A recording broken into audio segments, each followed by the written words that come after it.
Terima kasih Pengerusi Majlis.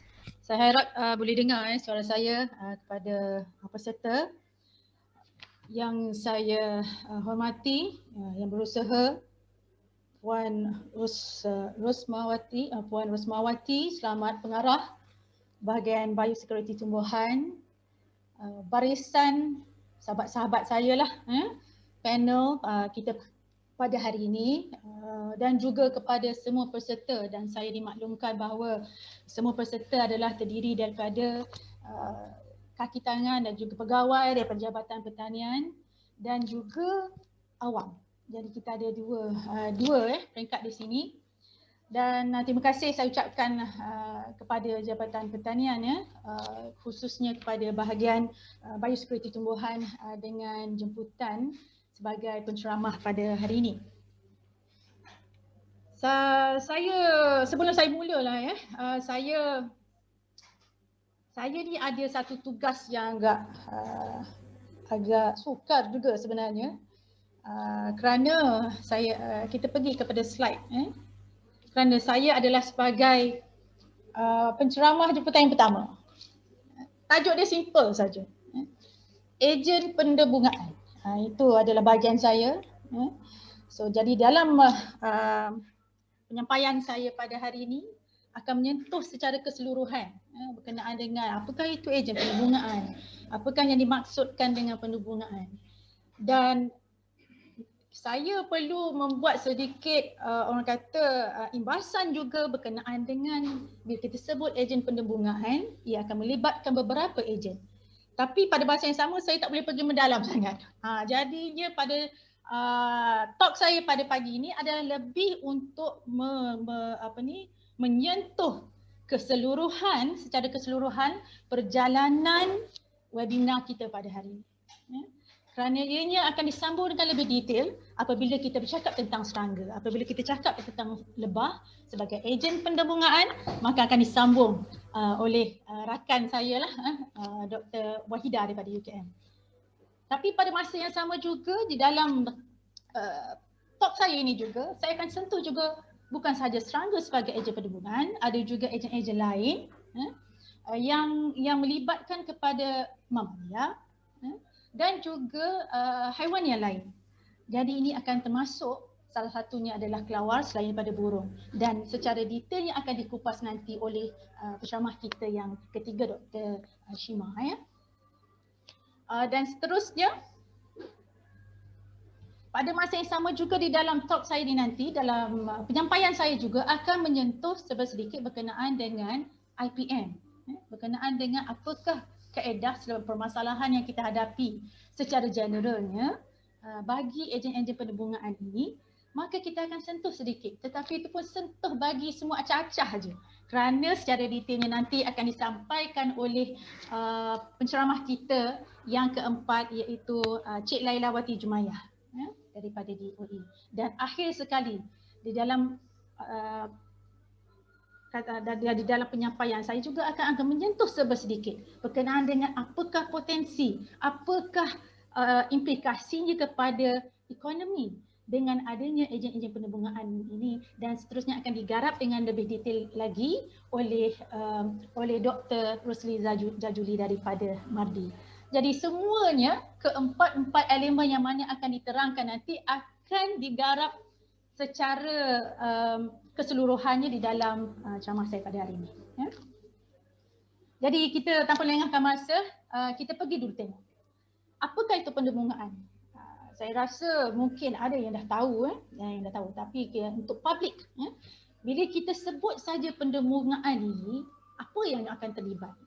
Kita kena tahu apakah yang akan terlibat di dalam proses pendebungaan. Kalau dalam bahasa Inggerisnya kita panggil sebagai pollination.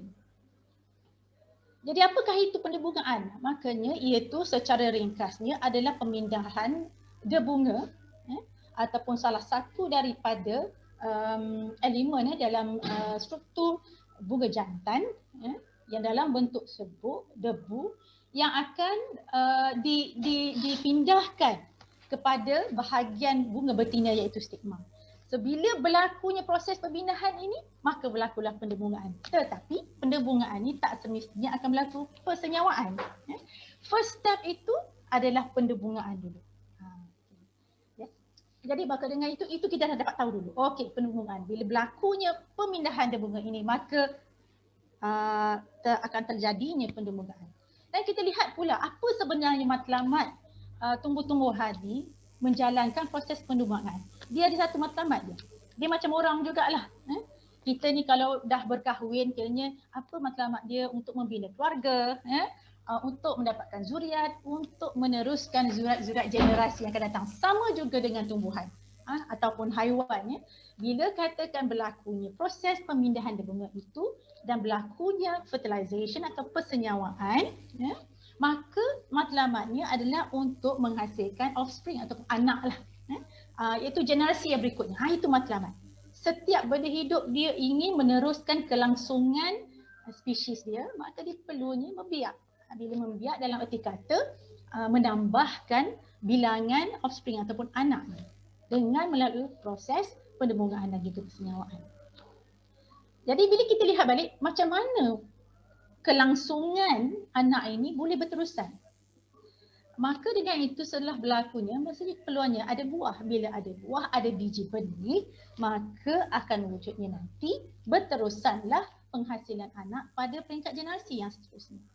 Ada buah, ada biji benih. Semuanya setelah berlakunya proses persenyawaan, pendebungaan, persenyawaan dan terus pada buah dan biji benih. Maka kita bertanya pula, di mananya asalnya buah dengan biji benih? Dia balik macam asal balik hasil balik, pergi balik ke awal. Maka hasilnya penghasilan buah tu daripada mana? Biji benih yang untuk meneruskan lagi kelangsungan generasi bagi spesies itu datangnya daripada mana? Balik ke asal. Maka debunga ataupun pendebungaan perlu dilakukan. Perlu dipindahkan debunga daripada bunga jantan kepada bunga betina. So benda ni akan berpusing balik. Kalau dia pusing pecah roda atau dia balik-balik lah, macam it's a cycle. So jadi ini konsep yang asas. Yang penting kalau kita lihatkan bahawa pendebungaan itu satu je. Matlamat yang saja untuk meneruskan kelangsungan sesuatu spesies itulah supaya ini boleh berterusan.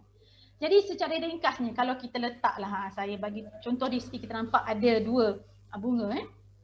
Nampak di sini ada dua. Kalau yang dua di tepi warna kuning itu adalah bunga jantan, adalah bunga jantan. Dan ini bunga jantan. Okey. Dan di tengah ini adalah bunga betina, itu stigma. Jadi pada salah satu, kita ambil satu contoh yang mudah, yang biasa kita tengok, iaitu kepada serangga. Serangga.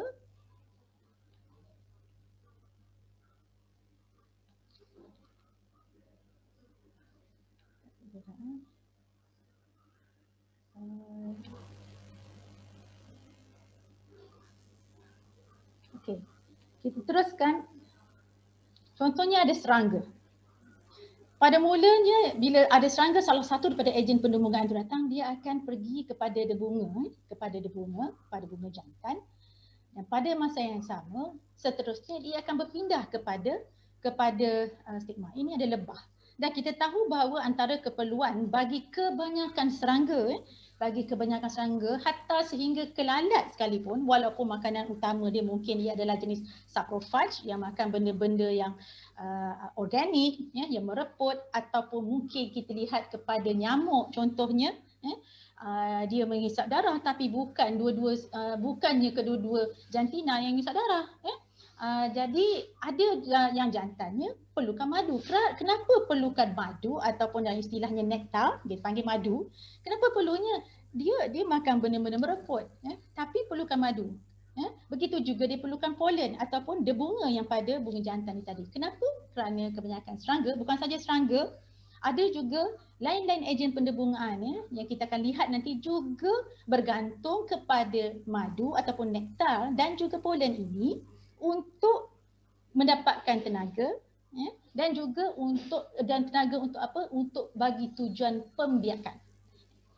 nutrien yang diperlukan untuk tenaga untuk melakukan mating, ya, proses mengawan, dan juga untuk menyediakan, memantapkan atau mematangkan lagi organ pembiakan dia, maka diperlukan tenaga-tenaga ini, ya.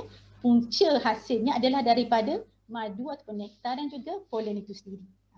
Ini sumber makanan dia, selain daripada mungkin dia makan benda-benda lain, ya. So ada keperluannya. Begitu juga serangga yang contohnya menjadi parasit atau parasitop, yang mana yang utama, makanan utamanya adalah host, ya. Host, contohnya pun, tapi dia masih memerlukan lagi pada satu jangka masa dewasanya itu, bila nak membiak masih perlukan nektar dan juga polen. Macam itulah, ya. So bila berlakunya pemindahan, tadi kita sebut bahawa berlakunya pemindahan bunga itu tadi, dia jump terus pergi ke stigma, ya, maka inilah yang kita namakan sebagai pendebungaan sendiri, ya, ataupun self pollination. Tapi ada satu kes lagi mungkin, ya, datanglah seekor lagi, ya, pergi pada bunga jantan, ya, sambil dia kutip polen tu tadi, kutip untuk bawa balik ke sarang, ya, untuk koloninya. Pada masa yang sama juga dia akan pergi juga untuk mengambil madu, ya, nektar, dia pergi ke bunga yang lain. So dalam proses ini berlakunya pemindahan dia bunga daripada satu bunga ke bunga yang lain, ya, daripada pokok yang berlainan.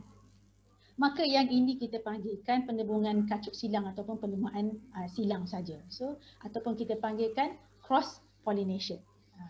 Jadi maknanya ejen-ejen pendebungaan ini boleh melakukan pendebungaan adakah secara pada bunga yang sama ataupun juga kepada bunga yang berlainan pada pokok yang berlainan.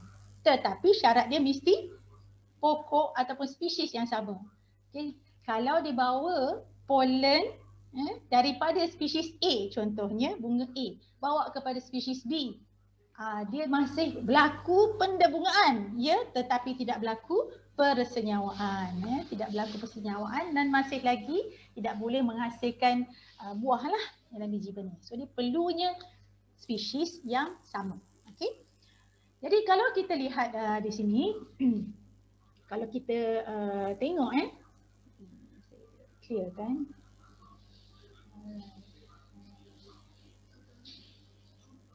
So kalau kita lihat, saya padam.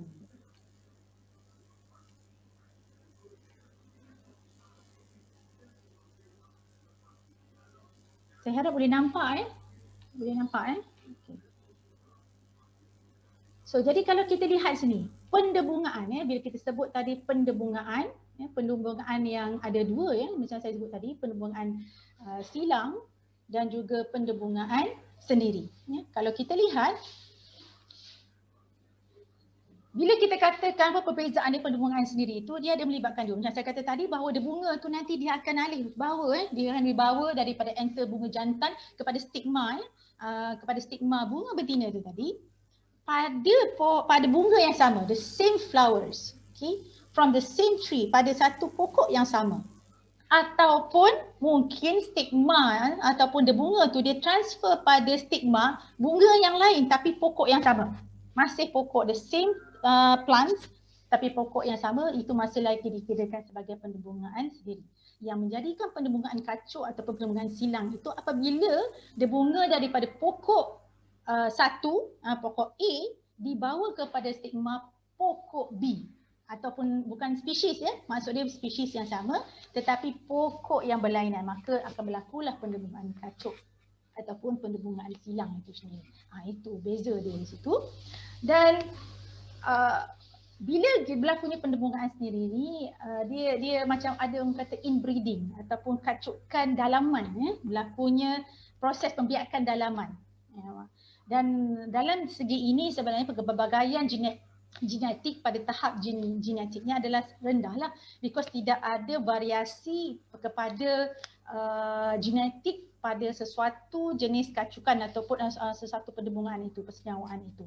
Dan sekiranya ia berlaku daripada satu pokok kepada satu pokok, bunga daripada satu pokok kepada stigma pokok yang lain, tapi spesies yang sama, yang ini akan menyebabkan akan menyebabkan outbreeding, saya tersilap situ, outbreeding, di mana kepelbagaiannya adalah tinggi. Tinggi dari segi apa? Kerana tujuan untuk berlakunya kacuk silang itu adalah untuk memastikan bahawa adanya ketahanan kepada resilience pada sesuatu tanaman itu, kerana dia mempunyai pool gene pool yang lebih pelbagai. Oleh kerana ia melibatkan dua pokok yang berlainan, dan ini akan memberikan lagi peluang kelangsungan hidup yang lebih kerana ianya telah mempunyai ciri-ciri genetik, tahap genetik yang berlainan. Macam kita jugalah, selalunya bila saya suka ni pada manusia lah, kita kalau orang-orang tua dulu selalu nasihatkan kahwin biar jauh-jauh, tu kan, supaya berkembang gitu. Sebenarnya konsepnya itu begitulah ya, supaya gene pool kita itu tadi adalah lebih variable, lebih pelbagai, maka akan menyebabkan akan membentuk satu ketahanan yang lebih tinggi kerana mempunyai pelbagai gene yang mungkin boleh membentukkan sesuatu individu yang mempunyai kepelbagaian genetik tinggi lah. Jadi pembinaan bunga boleh berlaku kalau dalam pendembungaan sendiri ni, macam saya kata, because daripada dalam satu pokok yang sama, pada bunga yang sama yang ada dua, bunga jantan dan bunga betina ada pada satu tempat yang sama, maka ia boleh berlaku dengan sendiri. Kadang-kadang dengan secara tabi'i, secara naturalnya, ianya boleh melakukan pendembungaan sendiri. Tetapi tanpa bantuan yang lain. Bila saya kata bantuan yang lain ini, kat sinilah memainkan peranan. Selain daripada ejen pendembungaan, masih lagi juga ada faktor luaran seperti angin. Bawaan angin daripada satu pokok, membawa bunga itu pergi ke pokok yang kedua. So jadi dan juga yang tetapi angin sebagai faktor luaran ini tidaklah sekuat ataupun tidaklah sekuat dia punya peranan dia berbanding dengan yang ini saya nak highlight, iaitu ejen pendembungaan. Soalan mungkin akan timbul, kalau misalnya pendembungaan sendiri tadi kata pokok bunga pada pokok ni dia akan bunga dia akan terbang kepada bunga lain, tu kira memang tak boleh ke ejen pendembungaan? Boleh ejen pendembungaan juga. Pernah kita nampak kan, kalau datang lebah, senang kita tengok lebah lah, pernah nampak dia daripada pokok yang sama, dia akan hinggap pada bunga yang pertama, bila dia naik, dia jalan pergi juga pada pokok yang kedua. So masih lagi juga berlakunya ejen pendembungaan. Boleh juga berlaku. Sebenarnya ejen pendembungaan ni cross, dia cut cross dua-dua sekali. Dia boleh juga berlaku pada pokok yang sama ataupun secara pendembungaan silang. So jadi sini yang saya nak highlight, yang kita nak tengok ni nanti, yang akan dibincangkan dengan lebih lanjut nanti oleh setiap panel kita ni adalah kepada ejen pendembungaan. Kerana pendembungaan sendiri ini hanya melibatkan sebenarnya dalam lebih kurang dalam suku tumbuhan berbunga mengalami pendembungaan sendiri. Tetapi kebanyakannya 3 suku daripada tumbuhan yang berbunga mendapat bantuan daripada ejen pendembungaan untuk berlakunya proses pendembungaan, persenyawaan dan juga seterusnya untuk menghasilkan offspring lah ataupun anak pokok dan sebagainya. Jadi kalau dilihat di sini sebenarnya banyak peranan. Kalau dilihat kepada statement ini, kalau kita lihat kepada satu jurnal yang mengatakan bahawa ejen pendembungaan ini memainkan peranan. Cuma seperti yang disebutkan tadi oleh Puan Rosmawati tadi, mengatakan bahawa kebanyakannya ejen pendembungaan ini adalah daripada golongan serangga. Itu memang saya sukalah dengar tu sebab saya orang entomologi kan. Tak apa, tapi saya bagi can pada yang lain untuk bercakap nanti berkenaan itu. Saya touch sikit-sikit je yang berkenaan ini. Jom kita pergi lihat kepada apa yang ingin saya sampaikan di sini. Apakah itu ejen pendembungaan? Tadi kita dah tengok dah pentingnya ejen pendembungaan ini. So bila kita sebut ejen pendembungaan, ianya adalah melibatkan benda hidup. Nama pun ejen, ejen pendembungaan. Tetapi ada satu lagi juga, ada dua, dia ada ejen abiotik, ejen yang menggunakan elemen-elemen yang tidak hidup. Contohnya tadi macam angin. Okay. Tapi dalam hal ini, ejen biotik, ejen yang menggunakan benda hidup adalah ejen pendembungaan yang menggunakan haiwan dalam proses pendembungaan. So bila kita sebut ejen pendembungaan tadi, kepelbagaian bagi ejen pendembungaan ini meliputi secara keseluruhannya telah direkodkan selebih 20,000 spesies worldwide. Banyak ejen pendembungaan di mana kepelbagaian dia sangat tinggi. Dan daripada ejen pendembungaan ni, apa kumpulan-kumpulan dia? Dan kalau kita lihat tadi sebenarnya telah disentuhkan, kebanyakannya adalah dalam kumpulan serangga. Okey, dalam kumpulan serangga kita tengok senang yang kini orang awam pun tahu senang adalah lebah, ataupun sekarang ini kita dah ada satu lagi yang telah dikomersialkan iaitu kelulut, lebah kelulut. Dan ada kupu-kupu, rama-rama, butterfly or moth. Dan kita ada juga kumbang, beetles. Dan penyengat, kumpulan penyengat, dan juga ada juga lalat. So itu nanti kita tengok. Kenapa kadang-kadang kita boleh nampak ada lalat bila datang kat kawasan pertanian kita, kita dah suspend. Selalu kita ingat asal lalat je mesti pest. Sedangkan 1% je. 1% saja sebenarnya jadi pest. Mungkin dia datang tu adalah untuk apa? Untuk melakukan pendebungaan. Jadi sebab itulah peranannya kita kena kenal, kita kena tahu sebenarnya mana serangga yang baik, mana serangga sebenarnya yang merosakkan dan sebagainya. Okay. So ini adalah golongan serangga-serangga yang dimasukkan dalam kumpulan ejen pendebungaan utama. Apa lagi kumpulan yang kedua? Dimasuklah mamalia kecil.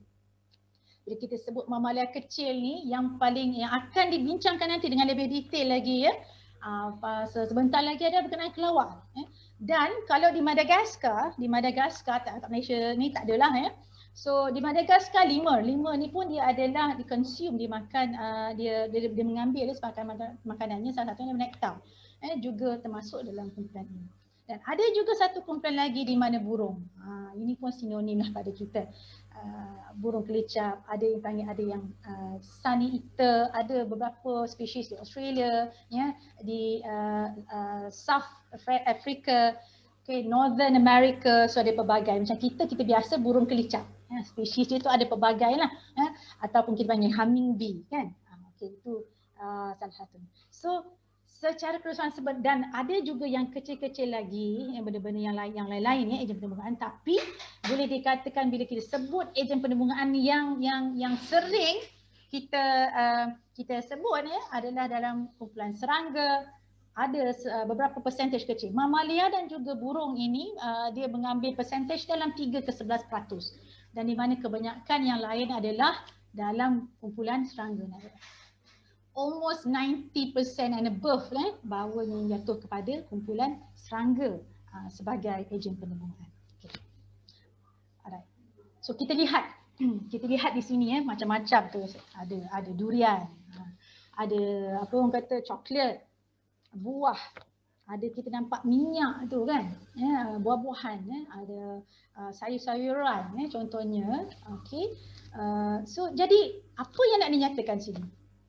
Berikut adalah salah satu antara hasil-hasil yang mana melibatkan peningkatan yang termasuk di dalam kelompok hasil-hasil pertanian. Melangkau daripada hasil-hasil pertanian yang direct, yang fresh ni, kalau saya tunjuk di situ ada minyak kelapa, minyak kelapa sawit contohnya.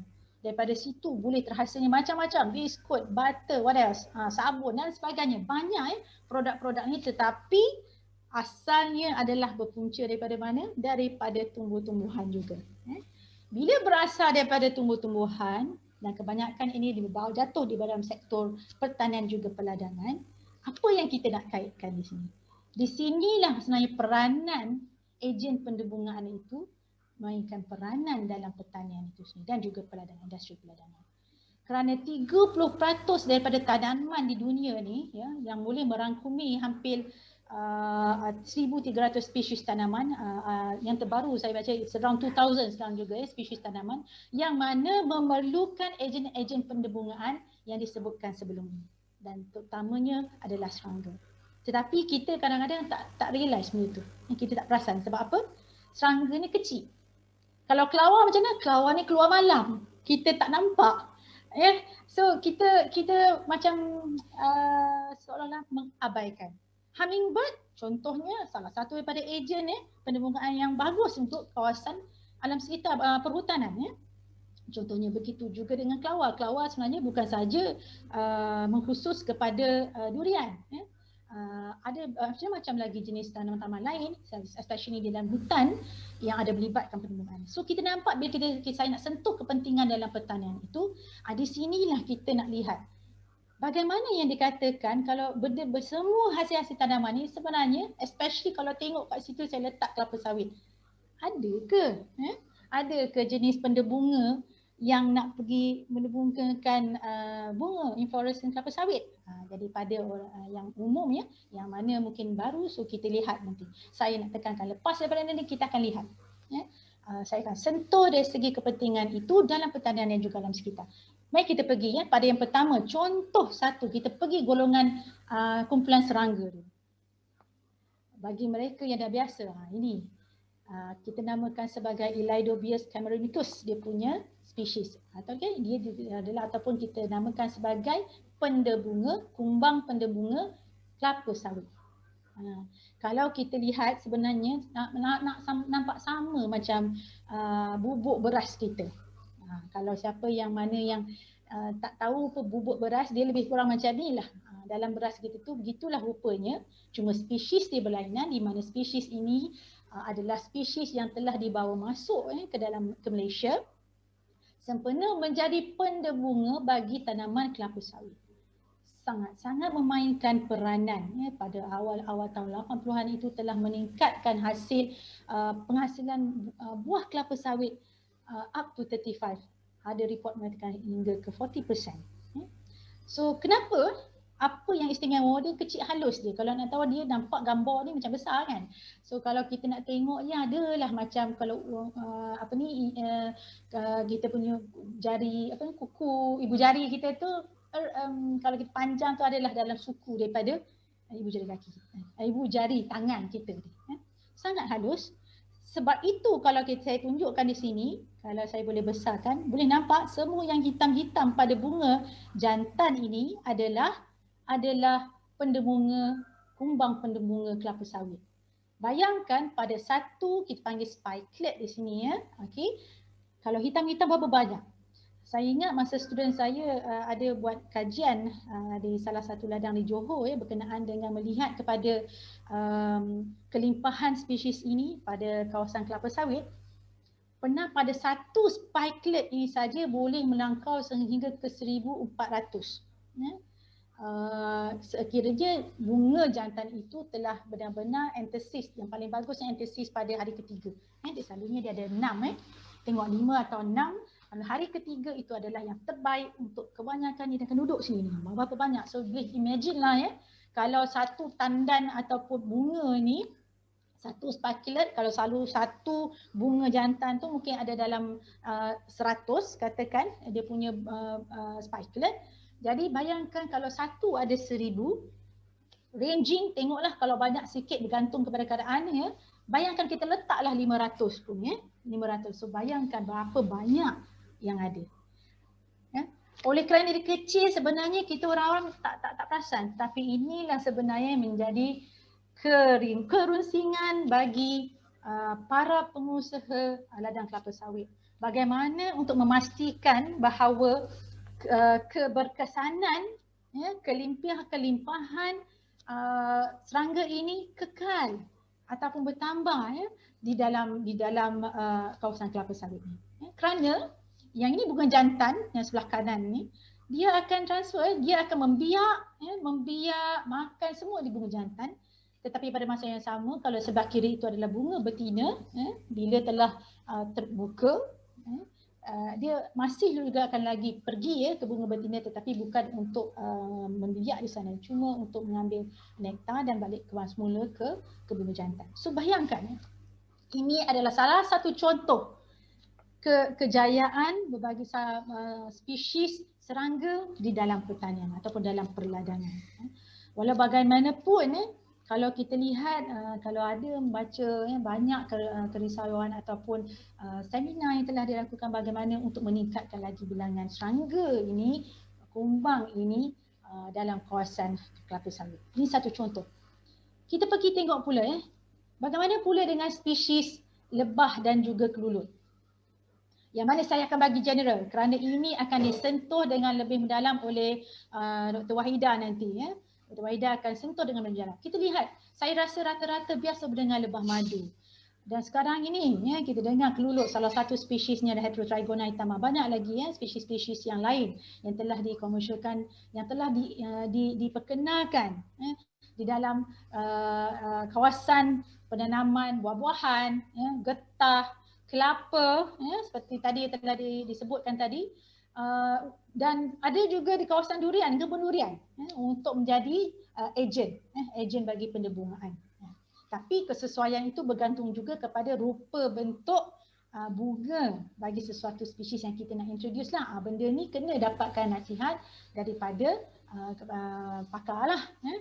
Berkenaan dengan apa spesies. Kadang-kadang kita letak je semua tapi kita tak pasti sesuai ke tak untuk tanaman kita tu. Kerana ini semua bergantung kepada struktur, kepada bunga tu. Okay. So lebah. Selain daripada Apis cerana, satu lagi spesies adalah Apis mellifera, dan kita ada juga Apis dorsata yang mana itu spesies hutan lah ya. Tapi dua yang sering telah dikomersialiskan itu Apis cerana, lebah madu Apis cerana, dan juga Apis mellifera. Dan kita juga ada wild species, spesies yang liar. Kalau kita tengok lebah madu, sebut lebah madu keluluk ni, orang dah domestikasikan dia, telah membela, dah bela dia, okay, dah culture. Tapi spesies-spesies yang mana yang juga yang penting kadang-kadang kita tak perasan ni yang datang sendiri. Contoh daripada bomber species ataupun bumblebee, kita namakan. Ada juga spesies lebah tukang ataupun kita panggil carpenter bee. Okay. Ini keduanya adalah dua contoh yang mana adalah merupakan spesies yang liar, yang mana datang kepada kawasan tanaman kita secara kerana dia tertarik. Jadi kalau kita lihat di sini, maknanya ada dua kaedah, betul tak? Sama ada kita nak mempelbagaikan lagi pollinator di kawasan tanaman kita, sama ada kita introduce. Kataan introduce ni apa? Kita bawa masuk. Kita bawa masuk sarang lebah, kita bawa masuk sarang keluluk. Dan ada kaedah yang kedua, iaitu bagaimana untuk meningkatkan banyak lagi lebah ni, ya, yang wild species ni especially, ya. Itu yang kita lihat apa kaedah dia. Yang ni kita tak boleh nak introduce ni. Saya tak pernah dengar lagi lah ada orang yang buat bela secara besar-besaran untuk kedua-dua jenis lebah inilah, ya, especially bumblebee. It's always be a native lah, kecuali untuk tujuan kajian. Ya. Jadi ini ada spesies lebah, akan disentuh dengan lebih detail nanti pada pembentangan yang seterusnya. Dan itu tadi kumpulan lebah. Ada lebah yang sama ada yang menyengat ataupun yang tidak menyengat. Dan ada juga spesies-spesies penyengat. Kalau spesies-spesies penyengat, contohnya saya tunjuk di sini kumpulan Vespidae ataupun Basmatidae, kalau kita panggil penyengat lah. Kalau kita ada satu, kalau orang putih panggil ini adalah kumpulan paper wasp. Paper wasp. Nah, yang ini juga memanglah kalau kita tengok kita pun takut. Sebab apa? Dia menyengat. Dia menyengat. Tetapi secara naturalnya, ianya ada datang tu because dia nak ambil makanan madu. Mungkin orang akan kata, dah ambil madunya pokok kita ni, habislah macam mana pula nak hidup. Inilah kadang-kadang kita ni manusia dia salah konsep sikit. Pernah dengar kan orang Melayu kita berkata orang memberi kita merasa kan. Sama jugalah kita, bukannya itu antara orang saja, orang dengan benda lain, benda hidup yang lain juga kita sebenarnya ada toleransi. Dua-dua dapat faedah. Mutualisme yang berlaku di sini, okey, dia bantu kita untuk proses penembungaan. Instead of mungkin kita perlu membuat assisted pollination ataupun penembungaan berbantu, ya, kita kena pula pollinatekan sendiri, ya, manually. Apa salahnya kita tolong dia tolong kita, ya, dengan kaedah kita tolong dia. Never mind, you can take madu tak habis mana pun. Selalunya balik-balik nanti manusia juga nanti yang ambil juga kan madu dia. Macam itulah. So apa salahnya kita saling tolong-menolong. Jangan, satu yang saya pesan, jangan kita rasa tolong-menolong tu mesti antara kita dengan manusia saja. Kita buka minda kita. Okay? Bantu itu pada semua makhluk Allah. InsyaAllah. Saya tunjuk di bawah tu ada satu lagi jenis penyengat. Kalau nampak situ, family Agonidae. Ini kumpulan nama dia Agonic wasp ni. Yang ini menarik sikit. Yang ini menarik kalau tengok di sini, apa yang istimewanya sebab saya nak sentuhkannya. Saya rasa semua pernah tengok buah ni kan? Yang ini kita panggil buah adalah buah tin. Dan untuk pengetahuan semua, ini adalah kumpulan penyengat yang mana menjadi ejen pendebungaan bagi buah fig. Okey, buah fig yang mana? Buah fig sebenarnya ada dua jenis, satu yang komersial punya, yang satu lagi yang memang fig dalam hutan tu. Yang ini kebanyakannya kita boleh lihat adalah pada fig, pokok fig yang aslilah, bukan yang untuk komersial. Kalau dekat komersial tu mungkin dia telah berbuah menggunakan kaedah tanpa berlakunya persenyawaan, tidak perlunya proses pendebungaan. Dia bukannya sexual reproduction, dia adalah secara asexual reproduction. Okay. Kalau siapa pernah tengok pokok fig, pernah ke nampak dia ada bunga dekat luar, tercongok dekat pokok fig? Tak pernah ada, cuba tengok. Takkan ada, tiba-tiba je ada buah. Kenapa? Ini adalah kerana bunganya duduk di dalam buah tu sendiri. Okey, saya bagi ni ringkasan. Bayangkan ini adalah buah fig. Buah fig. Ini adalah agonid tadi. So agonid betina ni dia bila dewasa, lepas dia keluar dia akan cari tempat nak bertelur. Dia lepas bersenyawa dia akan cari tempat bertelur. Dan inilah dikatakan mutualisme antara agonid ini dan juga fig. Dia very specific. Bergantung, kadang ada setengah spesies agonid ini dia spesies yang tertentu saja bagi spesies fig yang tertentu saja. Apa yang terjadi? Betina yang sudah ready untuk bertelur ini akan memasuki buah fig. Dia akan melalui opening dia tu, ostiole, dia akan terus cari pergi kepada kawasan di sini, kawasan ini syconium. Apa yang dibuat di sini, dia nak bertelur. Maka wasp ni, betina ni tadi, penyengat ini akan bertelur kerana bunganya di dalam. Bunganya di dalam. So kita tak nampak bunga fig di luar. So dia akan bertelur di dalam ini. Okey. Dalam usaha dia nak bertelur tu, pada masa yang sama, kat sinilah berlakunya pollination. Kerana di dalam ini adanya bunga jantan dan juga betina. Dalam dia bergerak-gerak nak cari tu, maka terkenalah mungkin pada kaki dia, pada bahagian kaki dia, contohnya kebanyakannya di bahagian kaki lah, di bahagian dia punya koksanya, pada dia punya tarsus dan sebagainya, kita nampak sini. Maka terkena tu, bila dah terkena, maka itulah berlaku proses fertilization, pendebungaan. Apa yang berlaku bila setelahnya berlakunya itu, maka start daripada itu, dia akan mulalah pada masa yang sama juga, di dalam ini sudah ada telur, sudah ada telur, di mana larva dah ready nak keluar, jantan. Jantan ni dia duduk kat dalam, dalam ni, so dia akan keluar. Bila dia keluar, ready untuk berlakunya proses persenyawaan tu tadi, berlaku di dalam. Bila telah berlaku di dalam ini, maka kita lihat female yang akan bawa polen tu tadi, yang akan bawa polen itu tadi akan keluar daripada pokok fig ni tadi melalui ostiole yang sama tadi. Dia akan bawa sekali dengan polen. Bila polen pokok ni tadi dia pergi pula ke pokok yang lain yang untuk bertelur, apa yang terjadi? Maka berlakulah proses pendebungaan kepada pokok yang lain. So bayangkan, maknanya hidup dia tu, ejen pendebungaan ni sangat-sangat unik kerana dia duduk dalam pokok fig itu sendiri. Kalau saya pernah open fig yang mana dalam hutan lah. Kalau dibuka memang kita akan nampak lah wasp ni tadi berada. Tetapi jangan saya kata tadi, jangan pula takut nak makan buah tin yang kita tanam, sebab itu dah commercialized. Dia telah membuat penghasilan buah tanpa berlakunya sexual reproduction. Saya tidak memerlukan lagi dah wasp ini. Tetapi nak dikatakan di sini, di dalam hutan kita, ini adalah salah satu daripada key species ataupun serangga utama yang akan menunjuk kepada apa? Kesihatan ataupun kelangsungan pokok fig itu di dalam kawasan hutan. Dan ia telah menjadi satu sebagai petanda bagi indikator strong, the strength of the forest, salah satu daripadanya. So kalau kita lihat misalnya pokok itu tidak menghasilkan buah dan sebagainya, ianya mungkin juga akan boleh dikaitkan juga dengan kekurangan ataupun penurunan jumlah ejen pada bunga dengan spesifik. So nampak unik ya. Yang inilah dia katakan salah satu ciri. Baik.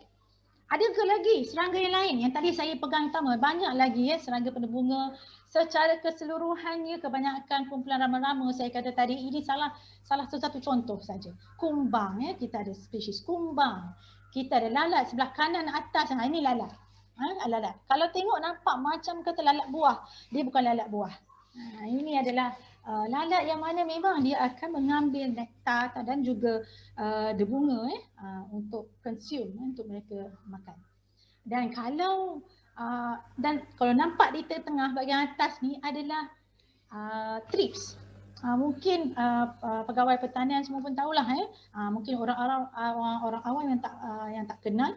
Thrips ni atau bahasa Malaysia kita panggil berimbing ni selalunya kita kaitkan dengan apa? Sebagai perosak. Betul tak? Sebagai pest. Especially kalau tengok pada thrips palmi contohnya pada pokok cili kerana dia akan apa? Dia akan bertelur dan duduk dalam bunga dan dia akan merosakkan, menyebabkan bunga akan jadi apa? Akan jadi kering, kesan macam terbakar, lama akan gugur. So tidak akan berlaku penghasilan putik buah dan sebagainya kan. Tetapi sebenarnya secara amnya sebenarnya ia juga adalah ejen penebungaan. Okay, dia juga adalah ejen penebungaan kerana asal je because dalam proses dia sebab memang dia akan makan bunga tu tetapi pada masa sama juga akan juga ada a portion of it yang akan melakukan pendebungaan juga. Cuma kita banyak associatekan berimbing ni atau thrips ni sebagai perosak je lah. Okay. Seterusnya, ini. Dan saya tahu saya pasti nanti Dr. Wahida akan sebut lagi detail lagi berkenaan serangga-serangga ni. Okay. Kita pergi pula seterusnya. Kita tengok kepada yang ni kategori. Serangga tu nanti saya serahkan nanti kepada penceramah kedua. Boleh tak kita tengok sekarang pada keseluruhan? Tadi kita sebut serangga because almost 90% and above bahawa ia adalah ejen penebungaan yang utama. Dalam 3/11 atau 3/10% lagi adalah ejen penebungaan dari kumpulan mana? Ni kumpulan kelawar ni tadi. Kumpulan burung contohnya. So yang ini yang akan menjadi kelawar ini kalau kita tengok saya telah tunjukkan di sini kalau kita lihat pendebunga di kawasan gurun dan tropika adalah banyaknya kebanyakannya adalah dalam kelawar ni banyaknya di kawasan gurun dan juga tropika, kawasan panas. Rata-rata mungkin dalam 250 jenis tumbuhan yang telah didebungakan oleh spesies kelawar. Antaranya, kita tengok ada mangga, pisang, durian dan juga guava. Kalau kita tengok sini salah satu daripada muka ni penuh dengan apa ni? Penuh dengan bunga. Kenapa? Nanti akan diterangkan bahawa dia nak ambil tu dia lidah dia yang akan mengeluarkan tu ada setengah spesies lidah dia ada jenisnya fringe like ataupun fringe ni macam rambu-rambu dia akan masuk ke dalamnya untuk makan bunga, at the same time semua melekat pada muka dia tu adalah bunga. So bila dia transfer pergi pada bunga yang lain, maka berlakulah proses penebungaan tadilah. Okay, nampak muka macam bodoh tapi tengok peranan dia besar. Peranan dia besar dan terutamanya di dalam kawasan hutan. Dalam kawasan hutan. Yang berlakunya yang menjadi pendebungaan di kawasan durian, buah-buahan. Kenapa? Kebanyakannya orchards kita ni, kebun-kebun kita ni adalah berhampiran dengan hutan. Bila berhampiran dengan hutan, mungkin dia akan datang untuk mendapatkan sumber-sumber makanan. Selain daripada dalam hutan, juga di kawasan kebun kita tadi. Dan kumpulan yang seterusnya pula, ada kumpulan juga daripada burung. Ini kita maklum juga. Macam saya katakan tadi, ada beberapa spesies dalam golongan burung, lebih kurang 6 family, kumpulan family burung itu tadi, dan paling yang utama kita selalu nampaknya bila kita sebut adalah hummingbird lah, ataupun kita namakan burung kelicap. Burung kelicap. Just untuk pengetahuan semua lah, bila kita tengokkan pada burung tu, dia selalu cari kat bunga-bunga terang, tapi ada satu kajian pada tahun 2018 telah dibuat sebenarnya Burung ni dia bukannya tertarik utamanya kepada warna tu. Yang dia tertarik adalah kepada nektar tu tadi. The volume ataupun quantity nektar yang dia nak consume tu, itu sebenarnya yang dia akan lihat. Ya? Secara amnya sebenarnya pokok ni pun pandai. Dia nak tarik benda bunga ni datang kat dia. Ya, tak kisahlah serangga ke apa. Dia selalunya akan keluarkan bau, betul tak? Dia akan keluarkan bau. Bau ni tadi kalau dalam istilah kita macam ni lah, saya senang cakap minyak senyonyong lah. Macam minyak senyonyong. Dia macam memanggil-manggil kan. Datang. Okay.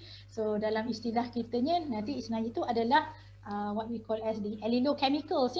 Allelochemicals yang dikeluarkan oleh chemical substance yang dikeluarkan oleh satu spesies untuk menarik, sama ada menarik ataupun untuk menghalang lah, memberi signal kepada spesies yang lain, sama ada untuk datang ataupun untuk jangan datang, aku bahaya.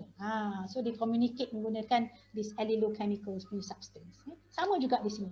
So ianya lebih tertarik kepada bau tu tadi, chemical substance yang dikeluarkan, kandungan volume nektar yang dikeluarkan oleh sesuatu tanaman. So ini so 3/11% adalah benda bunga dalam kumpulan ini. So kita dah nampak dah.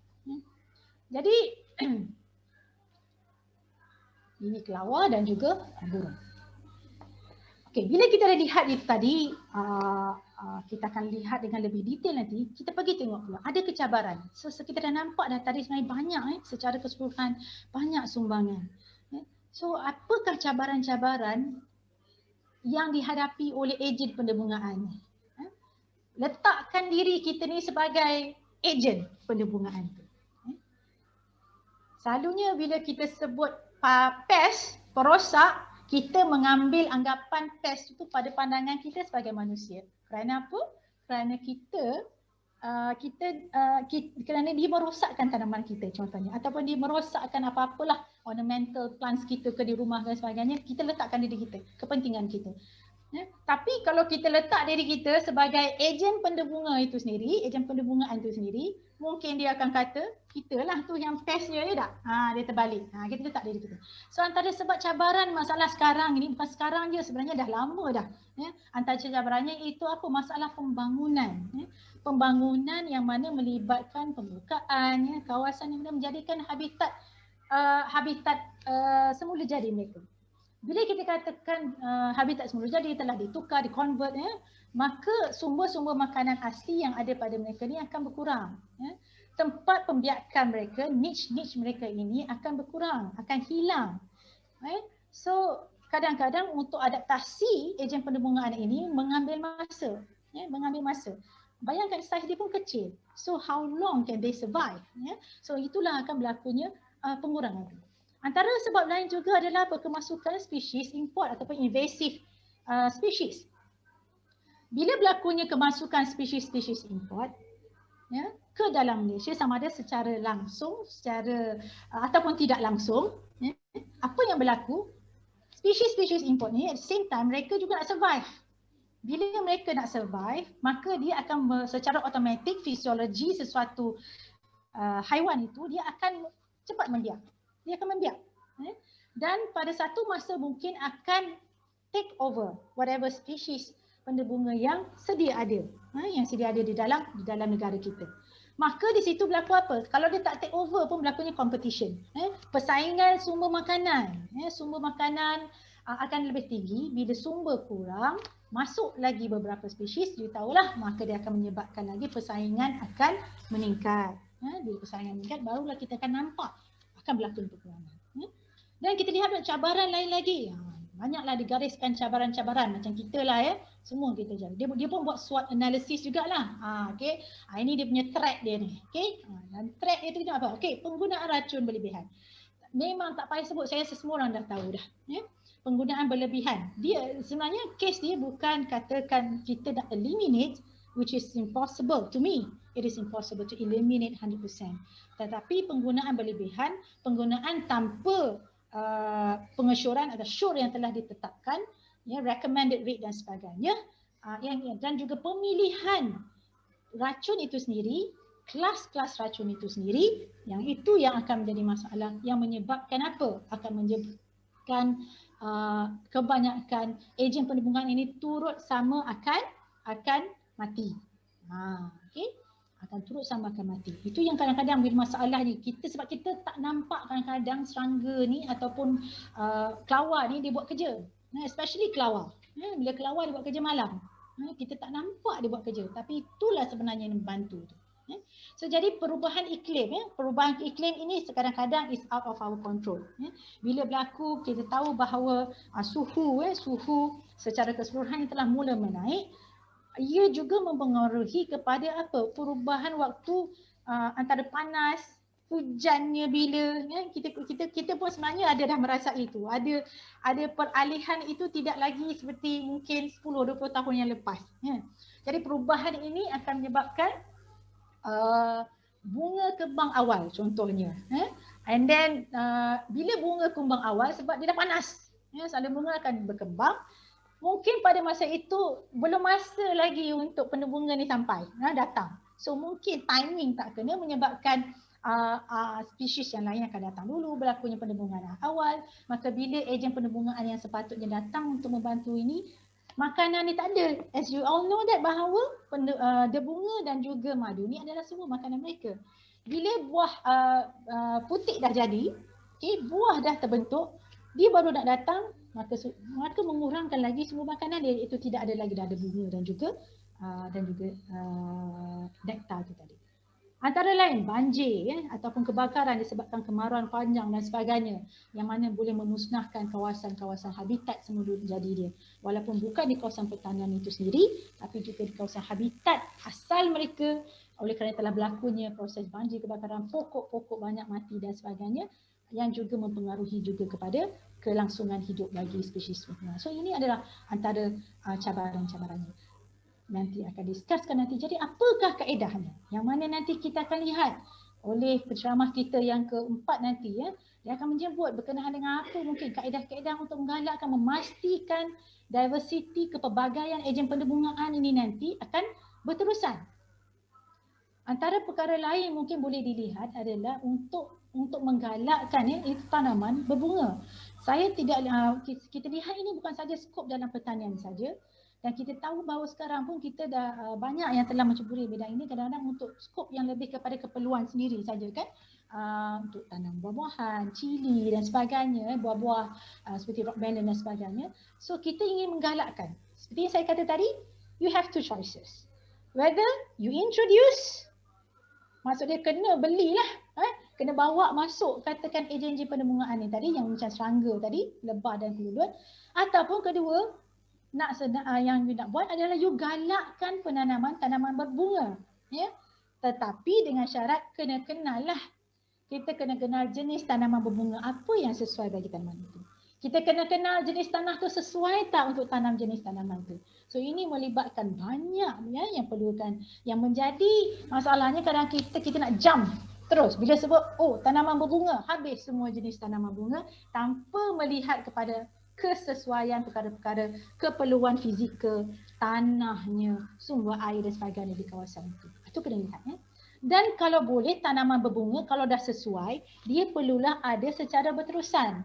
Maknanya bukan satu jenis spesies. Mungkin spesies A ni dia akan ambil 3 bulan yang pertama.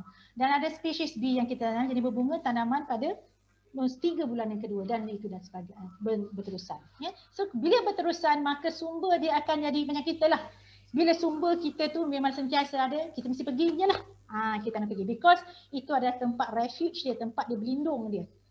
So dia dah akan pergi ke kawasan kita.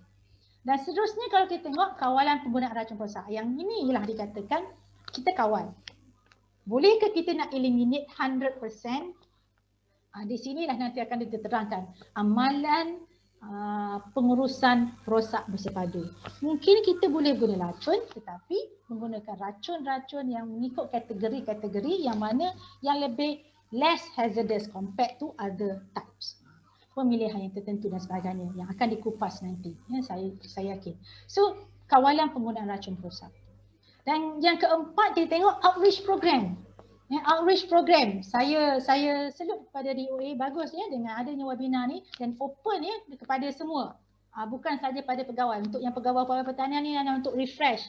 Untuk refresh supaya anda nanti boleh nanti untuk menjadi ejen-ejen untuk outreach program yang akan datang. Kalau misalnya boleh dibuat, bila sebut outreach ni kita bukan kita target kepada golongan yang tentu. Make it as public as possible. Kerana bila kefahaman, kesedaran itu telah wujud, maka ini akan menjadi apa orang kata titik tolak kepada perubahan minda kita yang lebih kepada conservation, lebih kepada untuk memelihara ejen-ejen perburuan tadi. Dan mungkin juga sekiranya ada model contoh-contoh model kawasan pertanian lah contohnya, ataupun model-model di kawasan hutan kawasan semula jadi yang ada menunjukkan bagaimana konsep model mempelbagaikan ejen penembungan wujudkan. Mungkin kita boleh imbas untuk outreach program tu kita bawa orang ramai datang melihat kepada model yang sedia ada. So this is what we do. Kita buat IPM walaupun dengan mengurangkan penggunaan racun, mengawal penggunaan racun sebagainya, mengambil kira kawalan-kawalan lain yang lebih environmental friendly. So this is the model. Ada model orang boleh percayalah, betul tak? So itu juga. Bukan saja agensi, semua NGOs yang mana melibatkan kepada conservation, universiti dan sebagainya. Semua kena hand in hand together kita bersama-sama. So itu adalah untuk kesedaran umum, kerana umum dia kata public awareness ini sangat penting, kerana mereka ni juga sekarang public kita pun telah sama-sama melihat nilai pertanian tu sebenarnya. We talk about urban farming. Dan ini ada melibatkan, kerana kalau kita buat urban farming, whether it is fertigation ke, mungkin yang senang hidroponik ke dan sebagainya, kalau misalnya melibatkan juga katakan tanaman yang memerlukan pokok berbunga kan, atau buah-buahan, ia masih lagi memerlukan ejen penembungan. So secara rangkumannya di situ kita lihat semua pihak. Oh, saya lupa sebut. Kerjasama penternak, lebah dan juga keluluk. Yang ni saya katakan tadi.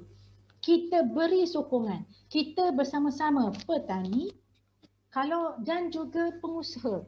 Pengusaha kepada ternakan lebah dan juga keluluk. Hand in hand. Okey.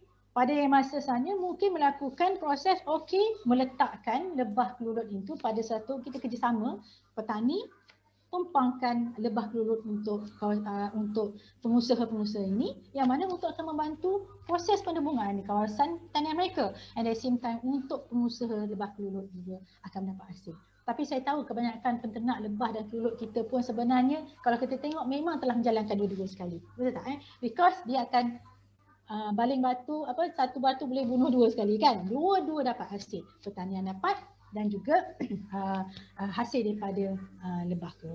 Okay. Jadi saya rasa setakat itu saja ya. Secara keseluruhan. Jadi terima kasih. Saya kembalikan kepada pengurusi majlis. Terima kasih Prof. Terima kasih Prof atas ilmu yang sangat bermanfaat seperti tadi. Saya teruskan kepada beberapa soalan untuk diajukan kepada Prof. Okey, soalan pertama. Apakah perbezaan antara hybrid dan pendebungaan dalam kelangsungan spesies? Ya, saya ni orang serangga dah tanya pokok pula ya. Okey, hybrid dengan apa tadi? Pendebungaan. Betul? Betul hybrid dan pendebungaan. Ya, betul. Dia beginilah.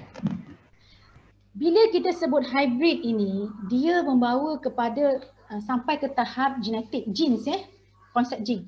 Bila kita sebut pendebungan itu hanya untuk proses yang berlaku transfer, transfer daripada bunga itu bawa kepada stigma itu, kepada bunga betina.